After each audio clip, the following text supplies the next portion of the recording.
Returning then to this underwater effect idea, I'm going to have another go.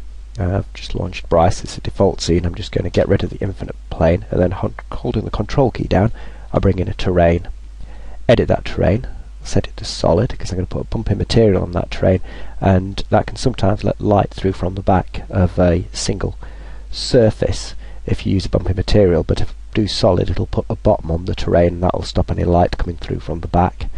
And change the fractal. I'll use chaotic to give it some kind of structure, so I'll just randomize it until some structure appears. There we go. I'll use sawtooth to put some lines in it because I want to make this look like perhaps ruins under the sea, mounds to break that up a bit, and subplateaus to soften the edges. So that's going to be my terrain, and I'll have a look, see how large that is in the greater scheme of things, because as before I'm going to use fog and haze to affect the illusion that we're underwater. So I'm just positioning my camera now. So I want some foreground detail and something in the distance so we can see that things are fading into the water. So just position my camera, you can see some of these ridges here, and I'm going to also introduce some stones. So I'll create a stone like so, and then I'm going to use the random replicate feature here, and I'll create 50 of them. So I'll create a group of them. I can select all of them together and group them, so I can make them, enlarge them so they're covering the area in front of the camera, ungroup them, and I'll shrink them all down so they're small. And this means that when I'll lift them up over the terrain, I just need to know where the ground is. So I need everything to be above ground, because if I don't, I'll show you what happens. If I just land these as it is, some will be left floating because they stop at ground level. So I need to lift that up. I need to lift it all up. I need to select the stones and then drop them now, and then I can enlarge them, and because they were small before, they'll be partially embedded in the ground, which is the effect I was looking for. All together again, the terrain and the stones, I'm going to give them the same material, and if I look in here, I use material from one of Horror and I's products. This is this, I'll show you where it is. It's in Bryce tutorials. You can see it on Bryce downloads, and I'm going to use the material from Bryce 7 Pro ground texture tiles and matching terrains. And it's, once the page is loaded, it's this one. So it's that one that I'm going to use. And the idea being that if we're underwater, the materials themselves are still the same colour as they would be if they were exposed to the daylight. So I'm not modifying this so it's a bluish tinted colour, although that was my initial temptation. I'm going to use the fog and haze and lighting to change the colour of that. So on the topic of lighting, what I'm going to do is choose custom sky, set the sky to fully white. Temporarily I'm going to disable the sunlight, and I'm going to not have it as a visible object in the sky. And so now when a regular render, you can see the land is black, but I'm going to use the premium effects render options. So I'll turn the raise per pixel down to 4 for fast previewing, true ambience, scatter correction, and maximum ray depth of 4 again. If you're wondering why I'm struggling to speak properly, it's because I've got a cold, so I apologise for that if things are not very clear. So now you can see that things are lit even though there is no direct light source in the scene. I'll rotate the sun round and it's not having any effect. So that was my aim. With it being true ambience, I'm going to reduce the resolution of the screen. I'll make it square, so that just fits in nicely with the Bryce menus that I'll be pulling up, so I don't have to keep zooming and panning so much. So now that's how things look. The next step then is I'm going to use fog without haze to start with, and to try and set it so that we're losing what's in the distance. So if I go into the Skylab, go to atmosphere, I'll just switch haze off temporarily. I'm going to set fog to a blue colour. I'm going to set the density at 1 and set these other two controls to 100. And now I render in scene. Now you can see there's a blue line there. In order to get the right level of interaction, what I'm going to do is move the whole scene up and down including the camera. So if I take the whole scene and lower it into the ground, this will bring the fogging effect up. So this, if you like, is more or less where the water surface might appear to be at the moment. So that's introduced our fog, and now we'll add the haze. I'll just make the haze the same colour as the fog. This one I'm going to set the density up to 100. I'll leave that at 50, and you can see it's introduced a sort of progressive hazing towards the front now. The true ambience effect's not shown in this preview, but we'll get an impression of what effect direct lighting is having on the scene. So now you can see that it's still almost possible to see what's going on in the distance as before, but it's now progressively adding more blue. This hopefully is adding to the illusion that we're underwater. I'm going to shrink the trains and these stones down a little bit more to try and bring the distance back into view, and then probably lower the camera down. So let's see, or move it in towards this part of the scene, or possibly narrow the field of view. I'm not quite sure which one of the three. So, or a combination of all of them. So there you can see we just make out the background. It's a little bit lighter at the top there, and now we've got sort of a bluey, foggy effect, though it still doesn't look really like we're underwater. We're going to have to add a few more effects and clues to make it seem more underwatery. The next thing perhaps is to alter the render options and to introduce a depth of field effect, because it seems that the depth of field goes out, the water creates a blurring effect just progressively away from the camera. So I'm setting the focal length fairly close to the camera, but setting the aperture quite small. So this will mean things just get progressively more out of focus as you go away from the camera. And these settings I've chosen to match this sort of scale of the scene. So I've experimented with this a few times, and that hopefully will add to the illusion that we're underwater. So with underwater camera lenses, I don't really know quite how they work with obviously the changing densities, because the refractive index of water must affect the way the camera lenses work, and I've not seen many pictures where you've got anything out of focus in front of the camera. It tends to be what's closest to the camera is in focus, and things go rapidly out of focus. Compared with the pictures I've been looking at, this isn't actually getting that blurred, but when you use too much blurring effect, then even though it matches what you see in reality, you don't accept it in the render. I think, as Horace suggested, preconditioned by what we've seen in films. And as PGF said on the forum, you've got to try and sell these scenes with having, like, you could include submarines, scuba divers, bubbles, floating debris, that kind of thing, all add to the illusion. But what I'm trying to achieve with this is just to do it with the lighting as much as possible, because if you accept it with the lighting, then any further clues that you add that you're underwater will just enhance that. So if we can achieve it with the lighting, then that's the best possible thing. So, and Dweezil, and we're discussing this at length obviously, because I keep trying to do this tutorial, introduce the idea of perhaps using some volumetric material to create floating debris or changing density in the water, which we'll come to at the very end, but we'll start with the lighting.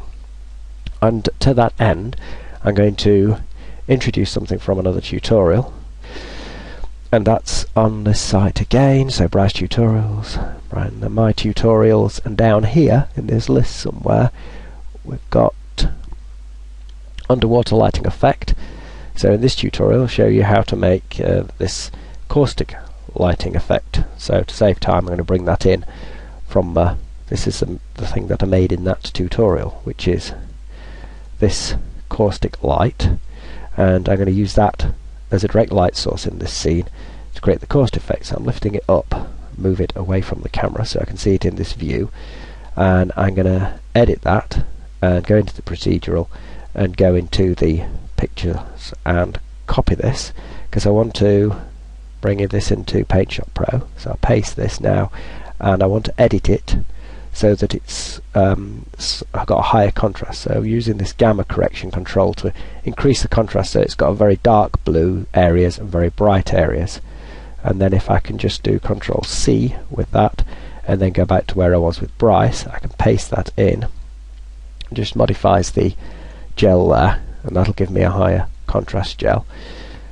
At this scale, possibly the caustic effect looks both too bright and too low in frequency, so I've just scaled that down, and I'm going to tip it over and rotate it so that we've got a direction from this light, and I'm going to edit it so that it's not producing quite so much light on this effect. So I'll lower that down a bit, subject to change, so you can see now the effect's been a little bit more subtle.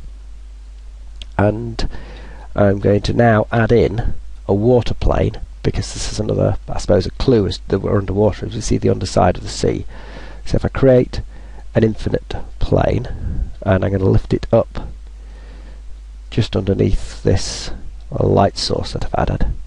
So if I position it near the light source, I can get an idea of how it's positioned, and go to the material, and I'm going to use one of my own materials supplied in the Bryce Pro materials here, and look under water surfaces, and this one here, transparent sea, because it has this handy volume colour which will tint the light that's shining through it.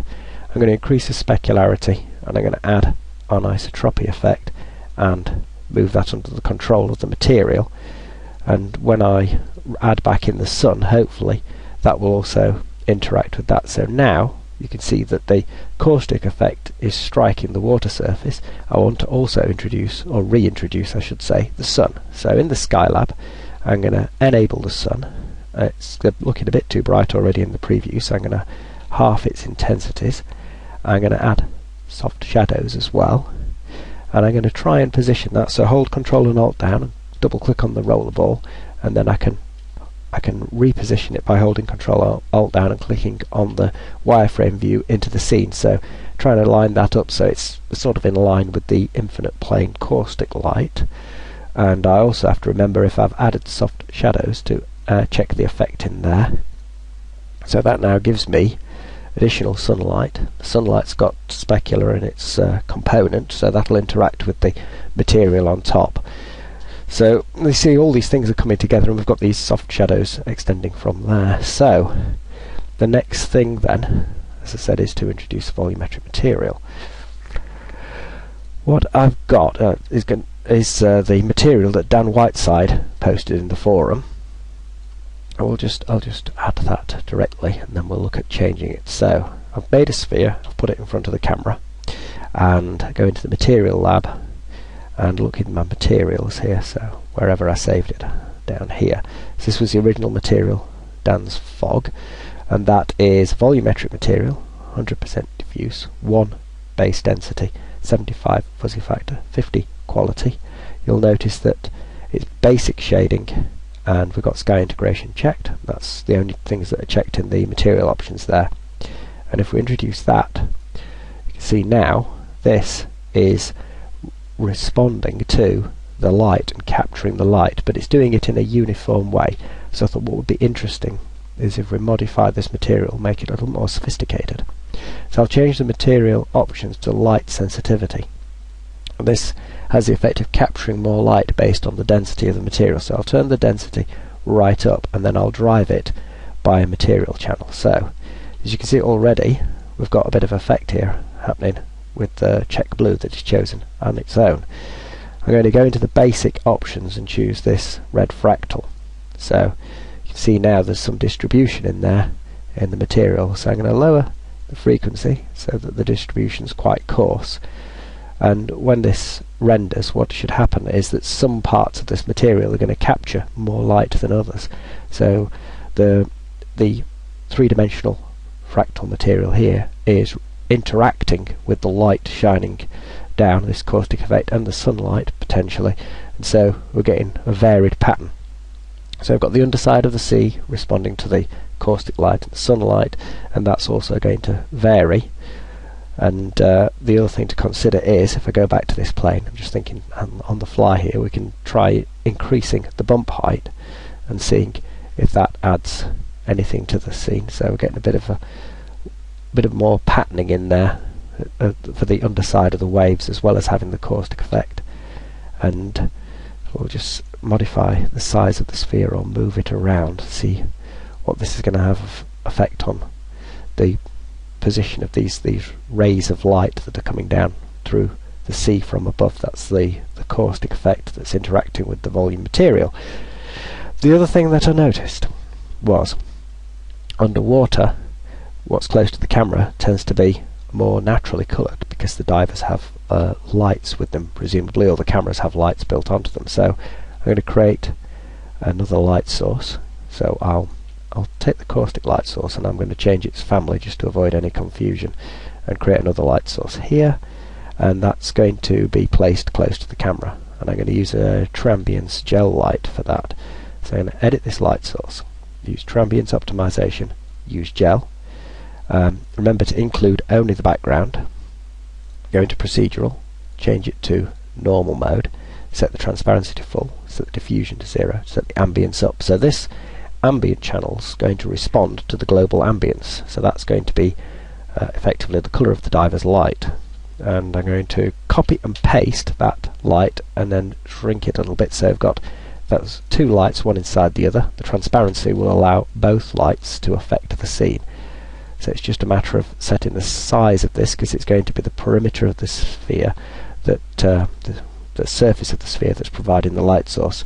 And at the moment the global ambient colour is grey, so I'm going to change that to hold the Alt key down while clicking on the colour swatch if you want this little menu, to an orangey colour. So this is an orangey colour that's supposed to represent the light from the camera, or the diver's carrying. So now that is illuminating from the source of the camera these foreground things. So the proximity of this will determine how intense it is, and the size of it, how far it reaches. So we've now got a bit of foreground lighting effect in front of the camera. I'm just bringing it down. If I bring it too close and it clips the terrain, then you'll see that there's a line as the terrain transits through the surface of the gel light. So it's a bit difficult to judge with the noise in the image because of using the rays per pixel setting that's quite low, but I think we're getting close. I'm just going to check this this sphere here with my material on that's light sensitive. That looks about right. I'll see what effect making that larger has on the distribution of light in the scene. If it interferes with these gel lights, I'm not sure, because I've not really used many light sensitive materials, so probably the idea is to avoid getting them to cross. I'm just looking at the patterns of density here to see whether I like the effect of it or not. So far so good. Let's have a tilt this back and see how things look, because obviously the underside of the sea is going to add to the illusion, and the more sea we do, probably the faster it's going to render, because it's going to take longer to render at ground level. What else at this stage could be introduced? Well, I've got these models that Horrow's converted and saved for me from the Stanford repository, so I think we're going to introduce some of these to act as features within the scene, and they'll help give a sense of scale to the scene. So you'll see how these look. What I'll do is we've got another product up and coming, so I'm going to use a material from that, and that's this Treppenhall metals. I'm going to use one of these concrete ones. I know it's not strictly speaking a metal as it stands, but it can be easily converted into one. That's in part of the tutorial, but that's by the by. I just like the effect of the material. Try to add some of these statues into this scene then, to add sort of as vertical features, so you can see sort of the effect of the depth of the water, perhaps. So I'll put one on one side, and then if I put one further away, I'll just copy and paste that, so it'll give us a sense of depth as it's fading out into the distance. You can see the light falling across it, and we'll try and get one in the foreground finally to pick up this foreground true ambience gel light here that's being driven by the ambient channel that's slightly yellowy, and that might be it. Might pick out some foreground details for us, which because say you just get that effect that in the foreground things are more realistically lit to their true colours. So I think I've actually managed to get that interfering with the light, which is why there's a sharp edge there.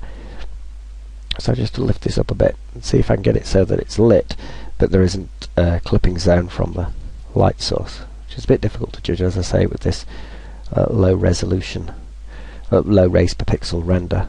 But I think you sort of get the idea. Right, so move things around a bit. I'll scale these a bit more. The bigger they are, the greater the light output, because it's more surface. But you want it reasonably compact, because it's presumably the divers only have fairly small lights on them. So as things stand, I'm going to have to give that a go and see how it turns out. So for final rendering, we'll see what the render time is going to be like. Probably fairly high. So if we stick it at 64, for example, and see how this renders.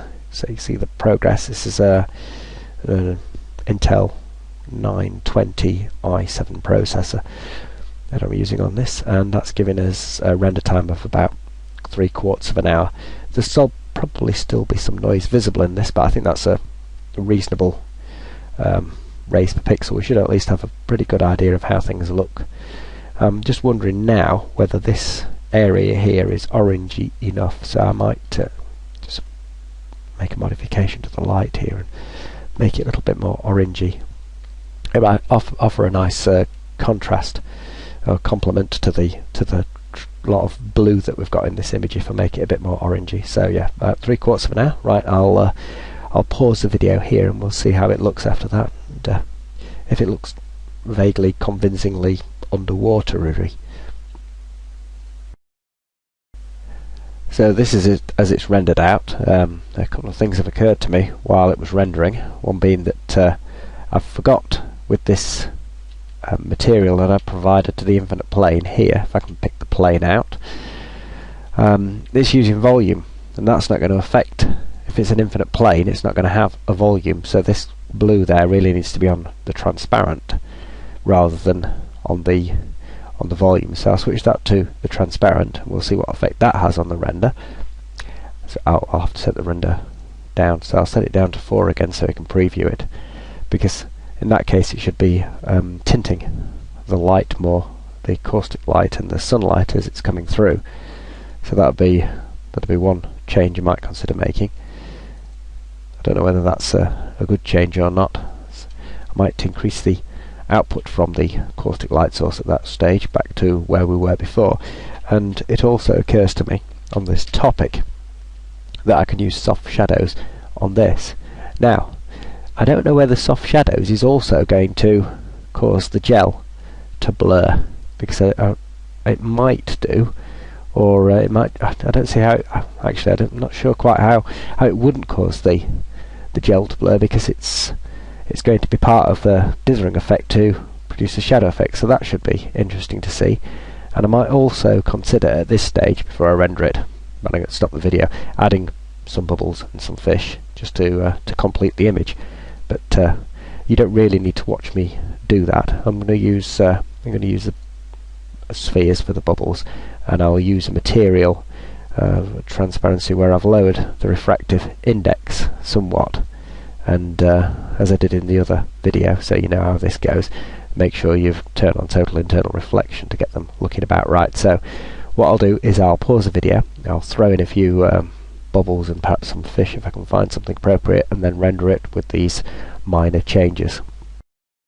So as you can see, I've added a few things to this scene, and I'm going to modify this material again. I was thinking this transparent colour is probably a bit too blue, so I'll just move it.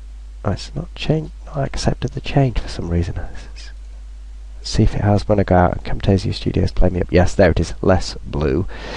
So I've added some bubbles. I've used the foliage from here. So under vegetation there was this foliage.